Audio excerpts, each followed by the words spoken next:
Hello again, YouTubers. Welcome back to the Board Game Captain. I'm your host, the Board Game Captain, and today I'm going to be reviewing and showing you how to play Arcadia Quest. Now, Arcadia Quest is a game that was published by Cool Mini or Not, or Come On as they are known now, or Simon, I'm not really quite sure, as well as Spaghetti Western Games. And this is a game that was designed by Thiago Aranja, Guilherme Golart, Eric M. Lang, and Fred Perret. I apologize if I have mispronounced any of your names. Now, this is a competitive dungeon crawl adventure game with a campaign system.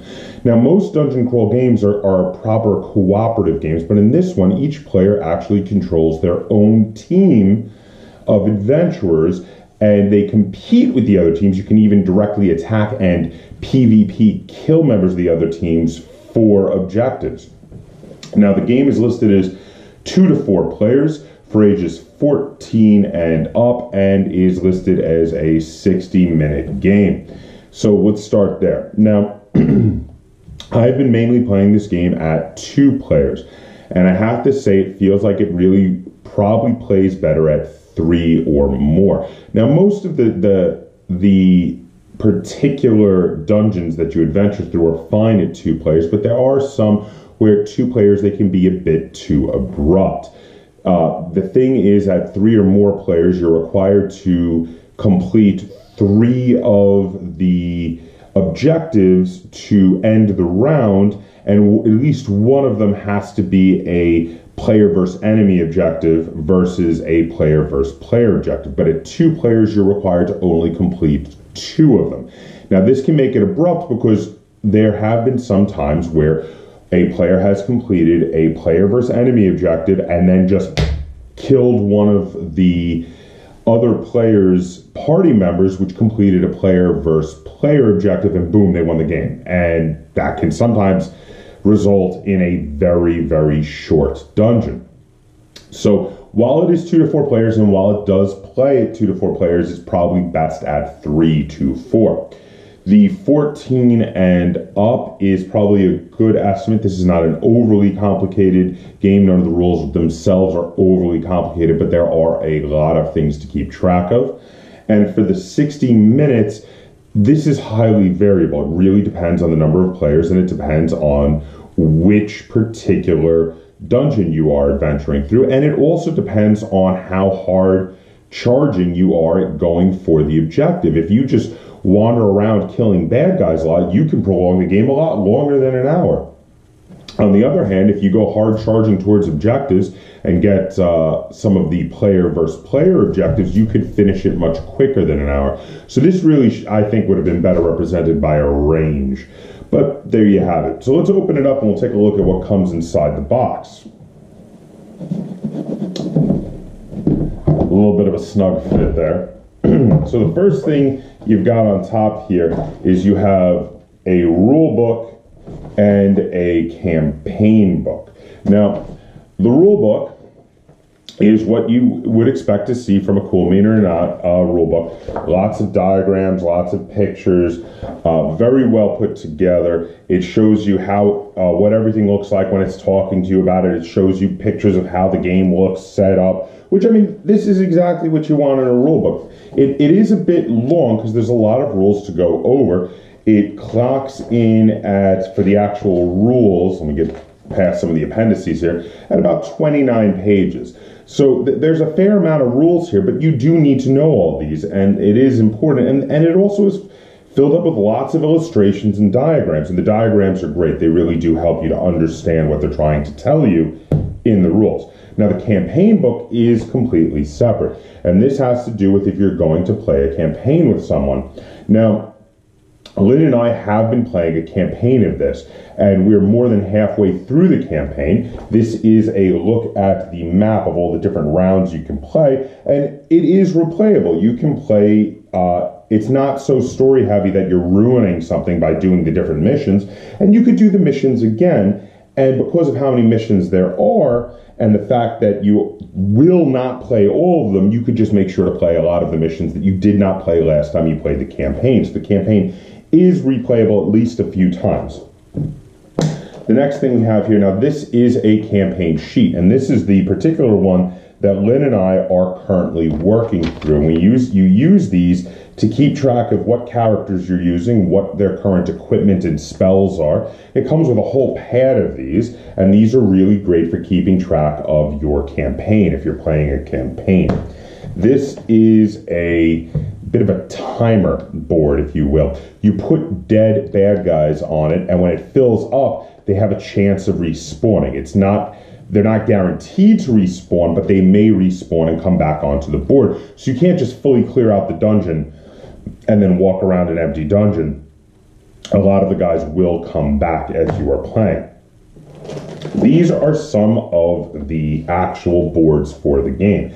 Now, they are two-sided, and if you're familiar with Cool Mini or not dungeon crawl board games, such as the various Arcadia Quest games or their older games, Super Dungeon Explorer, these will look familiar to you because these are very commonly used in their games. They're also used in the war strategy game Rivet Wars, a very similar looking tiles. They like to do these for modular boards, two-sided big squares like these. Now, after those, we've got lots and lots of counters. Here we have counters for portals and treasure chests and different kinds of treasures, as well as spawning tiles. So you can see if when those bad guys come out, they get respawned. You have wound tokens and death tokens here, which death is not permanent in this game. If some of your characters get killed, you can respawn them as well. It plays sort of like you are doing a dungeon crawl, but it feels like a board game version of a video game dungeon crawl because of how your characters can be respawned.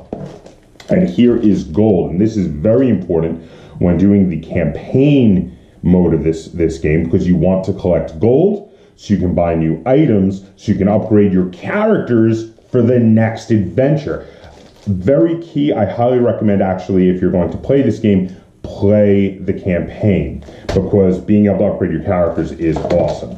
Here we have a bunch of open and closed door tiles that are placed on the junctions between the rooms for when you want to pass through them. And here we have these colored bases, which are used both to mark which player owns which character, and in the case of the pink ones, to mark out certain special bad guys that will have, be different than the regular bad guys in the game. We have lots of tokens for the different groups. Each player gets to have their own guild, and they have their own guild tokens to mark with. The guilds are symbolized by a color and an animal, so green and panda, blue and eagle, orange and lion, and red and fox for all the different clans. And then here we have quite a few decks of cards. Now, these are objective cards. These are for the quests you have to achieve. You have to finish a number of them to win a round. And you have player versus enemy quests like Kill the Minotaur. There he is.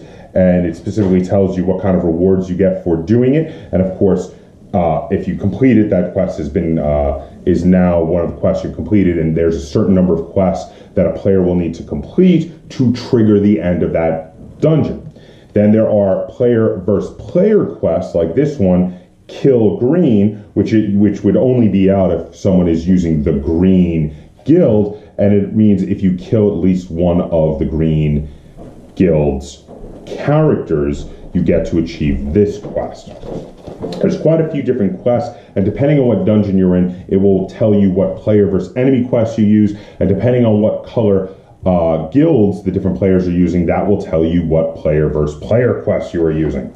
Now, the next deck of cards we have here are bad guys, and one of the interesting things about this is there are lots of different levels of bad guys. For instance, these are all the goblin cards. Now, the goblin cards, you'll see they have different color backgrounds, and they specifically note on them what level they are. So here's a level 1, here's a level 2 to 3, a level 4 to 5, and a level 6. And what that references is how many adventures your player characters have gone on. So the bad guys get progressively more powerful as your characters get more powerful, which is why when you're playing the campaign, you do have to strive to collect money to buy upgrades, because the bad guys are going to be getting tougher, you better make sure that your characters are getting tougher as well.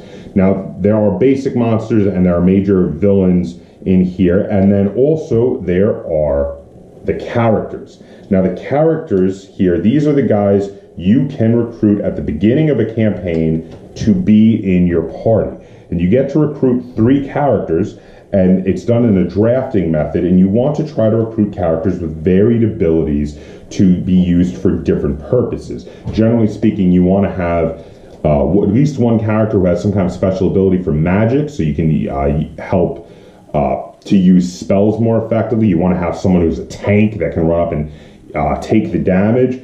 And having a sneaky character is not bad as well, but there's lots of variety and you don't have to do it that way. There's also ranged characters. You could have this character here who's really good with ranged weapons, and you could maybe take a tank and take a melee offensive character like a barbarian. I mean, it's however you want to do it. I just personally think it's good to vary the powers.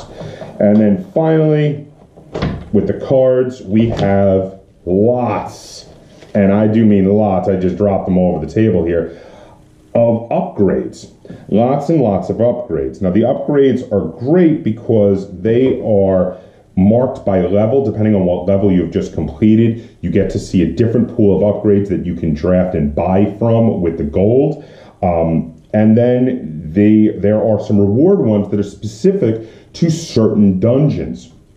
Lots and lots of upgrades. There are also curse cards, which can give you negative effects for a full round, but you can use a healing potion to remove these. Now, the way you get curse cards is depending on how many times a particular character has died at the end of a dungeon. You have to draw that many curse cards and you keep the worst one.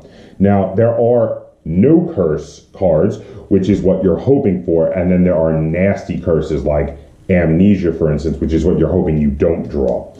Then we have some proprietary dice in here that were under the cards. Now, these are for attack and defense. Now, the dice for attack show a sword side, which is what you want if you're doing melee attacks. They show a bow side, which is what you want if you're doing ranged attacks. And they have a crit, which is what you want for either. Now, a crit counts as a success and then allows you to roll an additional die. So those are great no matter whether you're doing a ranged attack or a melee attack. Then we have defense dice. Now, defense dice have blank sides, which are nothing. They have shields, which are good for if you're wanting to negate attack. And they have crits also, which are the same as they are in attack. They count as a shield, and then they allow you to roll another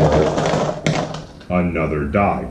Now, next in here we have the minis, and as people generally know, and as they are famous for, CMON is very famous for having lots of really cool looking minis. So here you can see the minis for the heroes that you can use in the game. Now you can see a lot of these already have blue and red bottoms to them, and that is because those are the characters that Lynn and I specifically have been using in our campaign as we've been playing. We've already put the bottoms on their bases and we've left them on to make it easier to set up for the next dungeon. Now, the next box here is the bad guys, and there are a lot of baddies that come in this box. In fact, 2 whole trays worth. So firstly, we have this tray, which is some more minor baddies. You have some orcs and some goblins there. And there are actually 2 kinds of orcs. There's a kind of orc with a pair of axes and a kind of orc here with a pair of swords. And sometimes they can be the same, but sometimes you mark the ones with a pair of swords with that purple base to mark them out as orc captains rather than orc warriors, which here's an orc warrior with a pair of axes. Then the bigger tray has more of the larger or more intimidating villains. You have these huge beastmen, like this beastman with 2 spears here. You have this huge hammer beastman who's holding an enormous sledgehammer here. You have the troll, who also can sometimes be a named big villain troll. You have the Minotaur, or Minotaur, depending on how you say it, tomato, tomato, with his big axes there. Then there are some vampire minions known as there's two each of the Sisters of Pain and Sisters of Pleasure.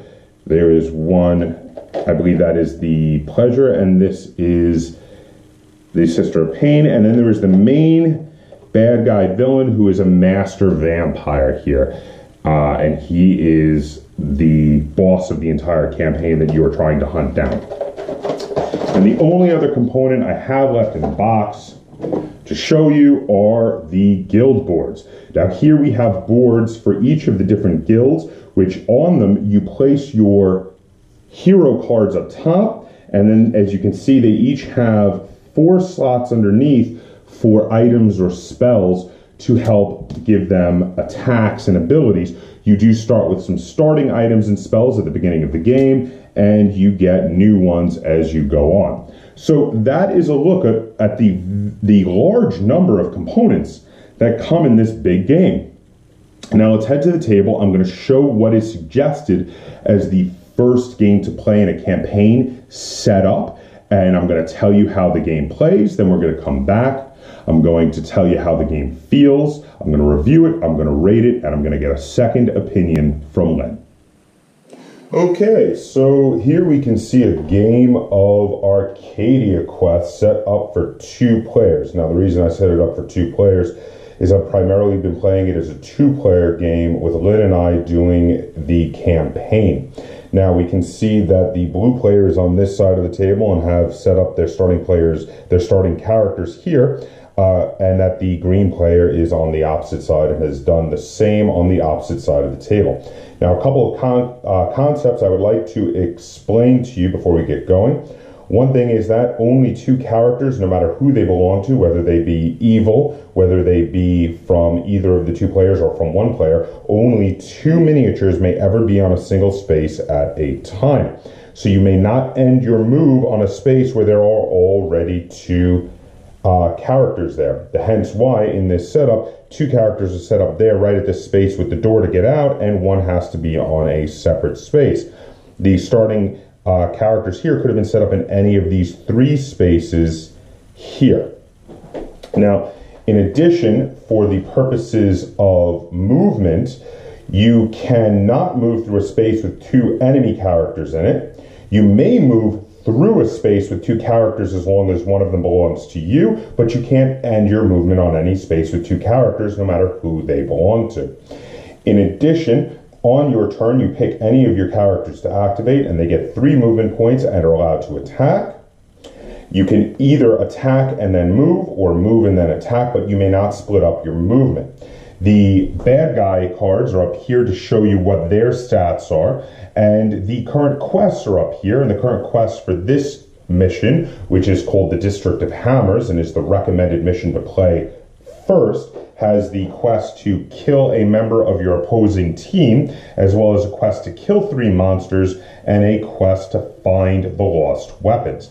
Now, the lost weapons are found through these little objective markers, which are marked here. If you're able to be standing there while there are no enemies there, so you'll have to kill the orcs in those rooms, you can find the lost weapon. The first person to complete that quest gets a bonus of 1 gold, while anyone who completes that quest will get an additional gold. So the first person to complete it gets 2 gold. The same with the kill 3 monsters, and that is any 3 monsters.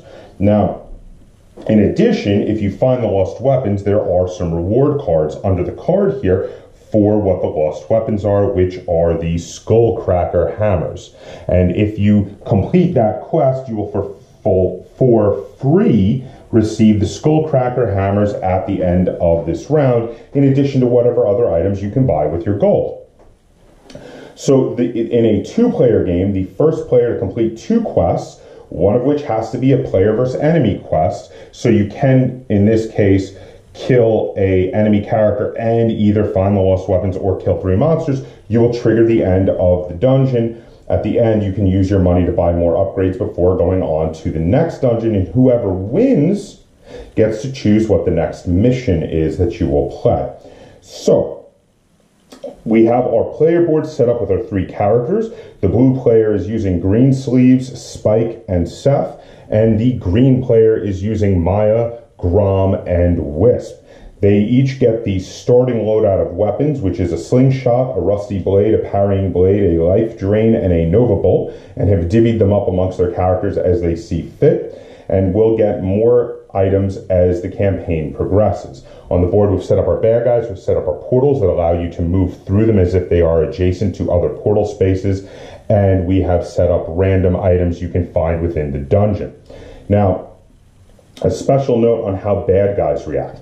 If you attack a bad guy, you will, after attacking him, as long as he is not overkilled, you will automatically allow your opponent to activate them. And on the bad guy card, it tells you how fast they can move. And if you attack them, they will move and then do an attack action if they can to try to specifically attack the character that attacked them. They have to attack the character that attacked them. Every bad guy on his card has his statistics. He shows how much gold reward you get if you kill him, the number of wounds it takes to kill him. The skull symbol is how much wounds it takes to overkill him. In that case, he will not get an attack back if you attack him, if you do 3 wounds versus 2. The number of attack dice they roll in the attack, and how fast they can move. In this case, the orc can move 1 space when attacking.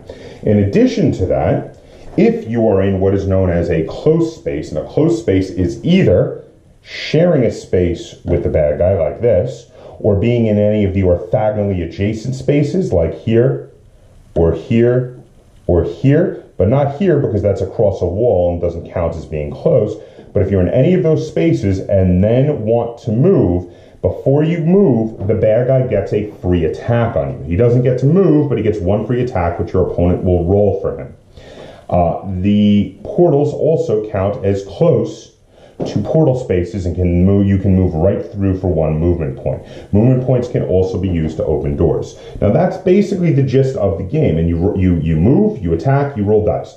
Your characters tell you what special abilities they have. Your abilities, your weapons and spells tell you how many dice you get to roll and use them to attack. When you use them, you exhaust them by putting 1 of your tokens on them, and you have to wait to rest to remove all those tokens.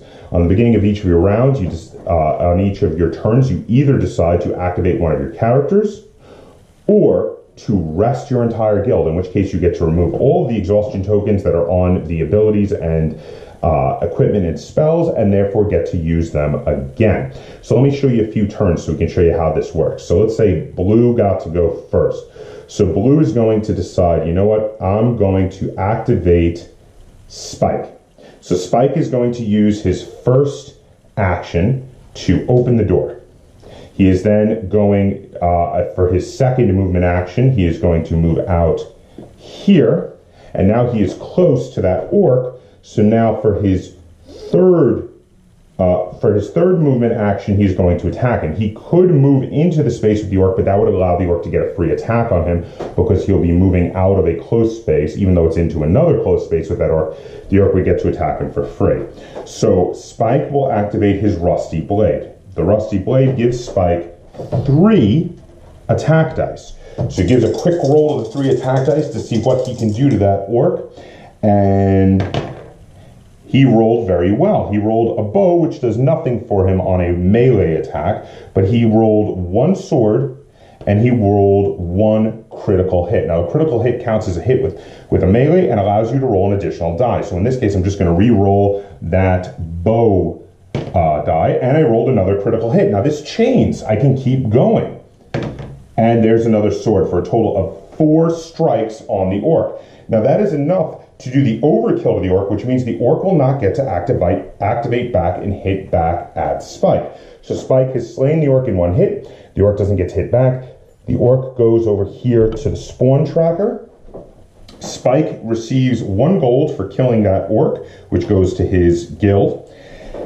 And he is done with his turn. That's all he can do for that turn. So now we go to the green player. So the green player decides to activate their sneaky character, Wisp. Now, Wisp has an ability that when moving, he does not trigger guard reactions, which are the actions that when you move through a close space of an enemy, they would not get to attack. I'm just going to switch these to show this for purposes of why you might want to do that. So let's say Wisp was there. Wisp's first move in action is he's going to open the door, His second move in action is he moves out into the hallway. And then his third move in action is he moves over here. Now he doesn't trigger a guard reaction because that's his special ability, and he can pick up the item here, which in this case is a potion that Wisp gets to hold onto, and that is a refresh potion that would allow him to refresh some of his abilities. So now we go right back to the first player again, and the first player decides to activate, the blue player that is, they decide to activate their character Green Sleeves. So they're going to move Green Sleeves up 1, 2, 3, pick up this token here, which turns out to be a treasure chest that they're going to hold on to, which is going to be worth gold at the end of the game. It shows how much gold it's worth, and in this case, it is a 4 gold treasure chest, and it's very valuable. And then Green Sleeves is going to take a shot with his slingshot, which is a ranged weapon, at this orc over here, which he can see from center to center of square, can see him. He gets 2 dice for taking a shot at him with his slingshot. So he's going to roll 2 dice against the orc. He gets 1 ranged hit and 1 crit, which lets him roll another die, which is a sword, so it does nothing. So that is going to be 2 damage to the orc, but it's not enough to kill him. So his opponent gets to activate the orc. The orc can move 1 space to get closer to his enemy, but that's not close enough to attack him in melee, so it does not yet get an attack. So it still was a free shot at the orc. The orc then dies because 2 is enough to kill him, even though it wasn't enough to overkill him. And that gives this player another gold for their guild. But they have exhausted another player's item, which they now cannot use until refreshing. So back to the green player decides to activate Grom. And they're going to move Grom 1 out here, and then do the same thing that the other player had done when attacking the orc. So they're going to see if they can take the orc out. So they're going to take 3 dice for attacking the orc, and they're going to roll 2 swords and a crit, which is a very good roll, followed by another crit. They're going to keep chaining. Another crit. My goodness, this is a truly epic roll, and they're going to cut that orc right in half. And again, they're going to earn 1 gold for their guild by doing so. Then we're going to go back to the blue player, and they are going to try to achieve that quest they want. They only need to kill 1 more bad guy to achieve the quest of killing 3 bad guys. So they're going to go 1, 2, and 3, move here.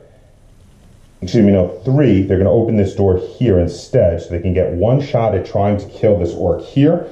Unfortunately, the only weapon Grom has to try to do that with is the parrying blade. So Grom is going to use the parrying blade, which gives him 2 dice to attempt to do that. And he's going to need to get both of them to be hits to kill that orc. And he whiffs. He gets nothing, which means the opponent gets to try to strike back at him, and the opponent will use 3 attack dice for the orc to strike back at Grom, which rolls 2 hits on Grom, and Grom does have defense dice. He has 2 defense dice he can use from his standard card, plus 1 defense die from the parrying blade, giving him a total of 3 defense dice. And he has a special ability that every crit on his defense roll deals a wound back to the attacker. So let's see if he can actually maybe kill the orc anyway, even though he missed on his attack.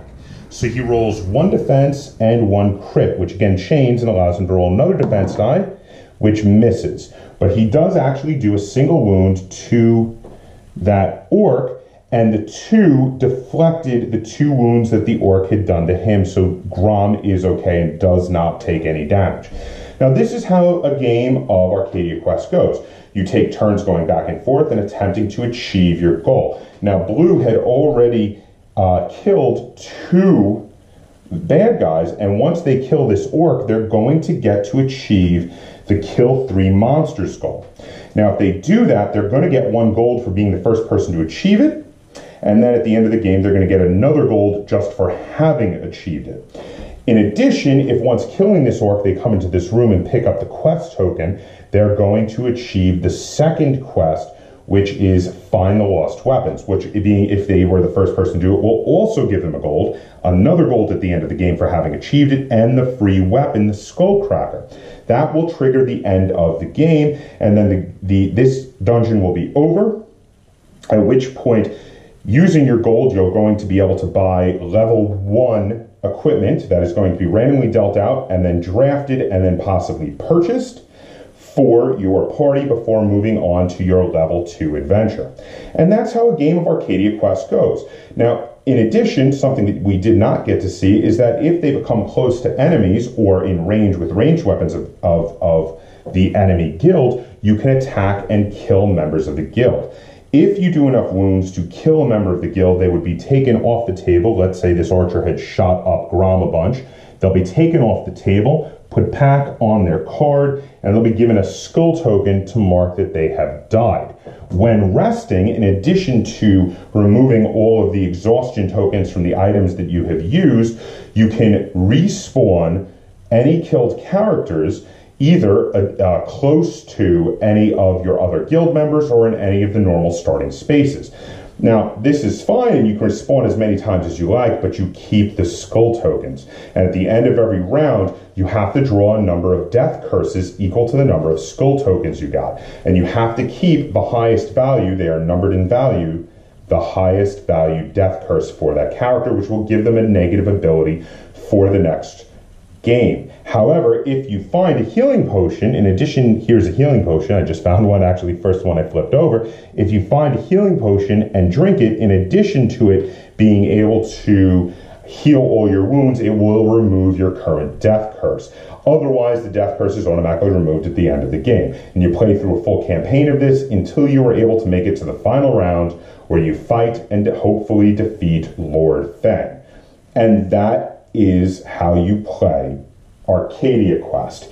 Now we're going to head back. I'm going to talk a little bit about how it feels, and I'm also going to talk, I'm going to review it, I'm going to rate it, and we're going to get a second opinion from Lynn. Now before we go though, I do want to mention something I forgot, and I just realized that I forgot, is how the respawning works. Once a player fills the respawn bar, what they do is they roll a pair of attack dice, starting with number 1 and working their way to number 5 for each of them, and they compare them to these respawn tokens on the board. So for instance, if you had rolled a sword and a bow, the bad guy that you rolled for would respawn there. If you go to respawn in a space that already has 2 characters on it, like this space here has 2 swords, and in addition to having the 2 swords, it already has a goblin and an orc on it. Anyone trying to respawn there will just be discarded and not get to respawn. Also, if you roll dice that are not represented on any of the respawn tokens currently on the board, that bad guy will be discarded as well. So usually it works out to about 50 to 60% of the bad guys are usually able to respawn, and the rest will disappear and not come back. So not all of them will come back, but a good number of them will come back. And hanging out in spaces with respawn tokens is not always a good idea for that reason, because you may have a bad guy just appear in front of you.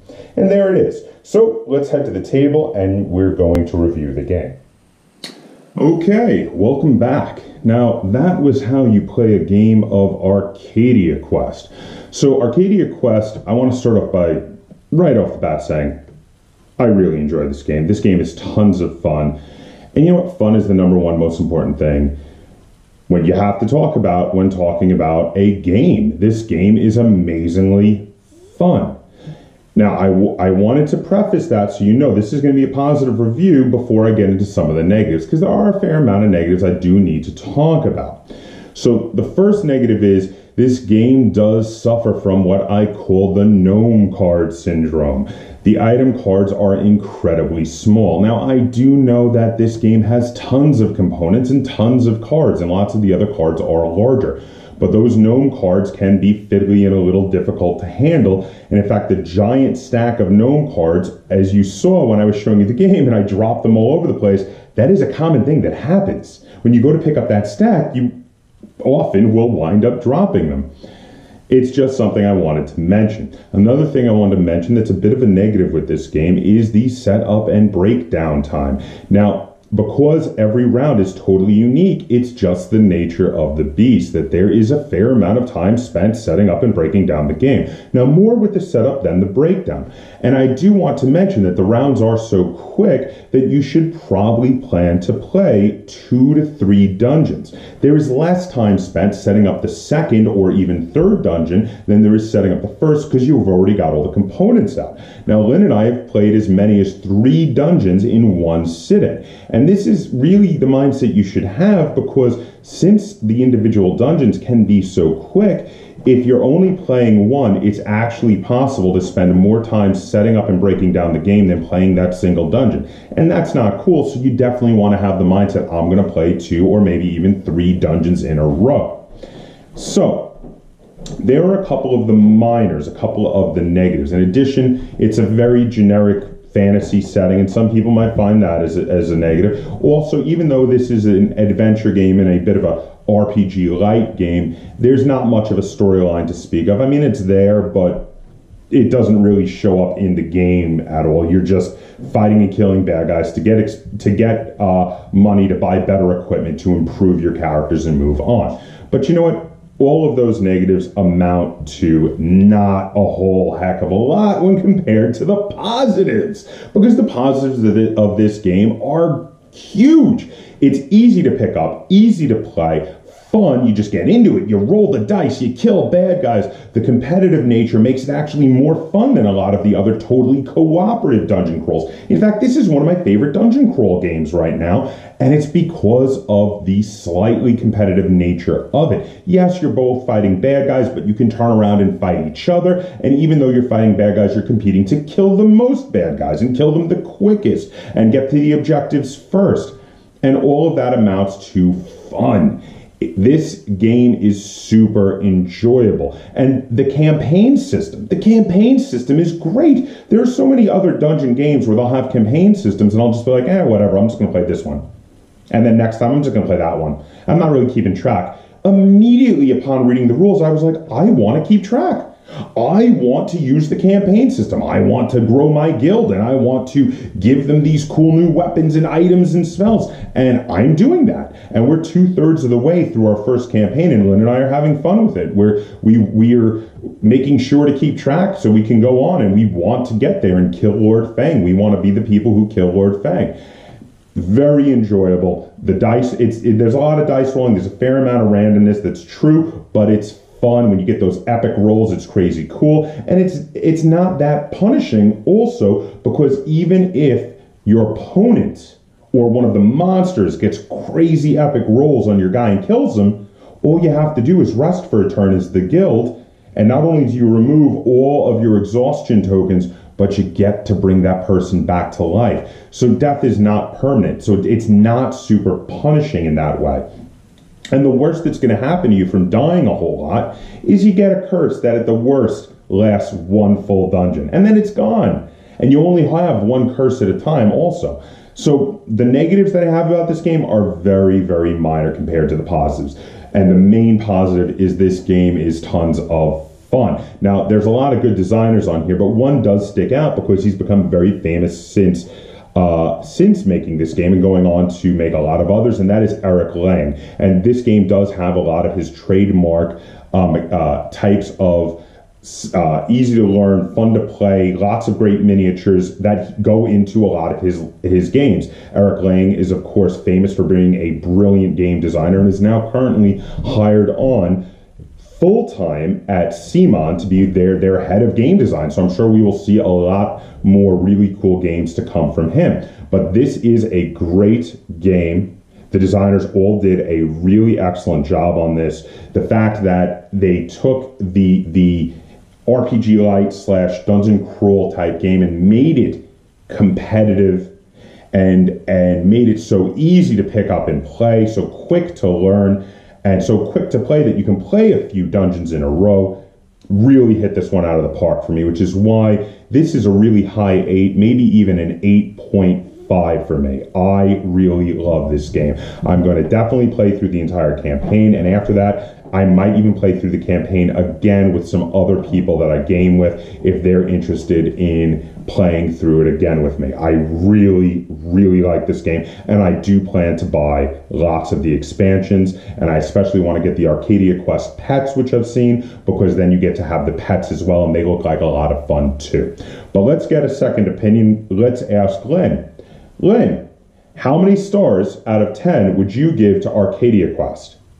7. So now Lynn isn't quite as emphatic as I am, but 7 is still a thumb up. Now, 7 means she likes the game enough to play it anytime I ask, which anytime I've asked so far, she's been like, yeah, let's keep playing Arcadia Quest, and she's been really enjoying it. She just has noted she's not quite as emphatic about it as I am, whereas I adore this game. She just really likes this game. But it's still, this is a 2 thumbs up review from us here at the Board Game Captain. Lynn and I both enjoy Arcadia Quest. So if anything I have talked about, anything at all, sounds cool to you, check out Arcadia Quest, pick it up, play it with your family, play it with your friends, and try out the campaign system. I think you'll be pleasantly surprised.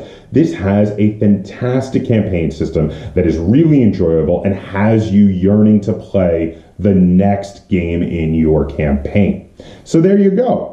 Now, if you have any questions, comments, or concerns, either about this video or about the game Arcadia Quest, please put them in the comments down below. If you want to point out anything I might have gotten wrong or done wrong while showing the game, please put them in the comments down below. If you enjoyed this video and you would like to see us do more like it, please give us a like, share this video, and if you haven't already, please subscribe to the Board Game Captain. That's Captain spelt with a K, on YouTube. And until next time, game on.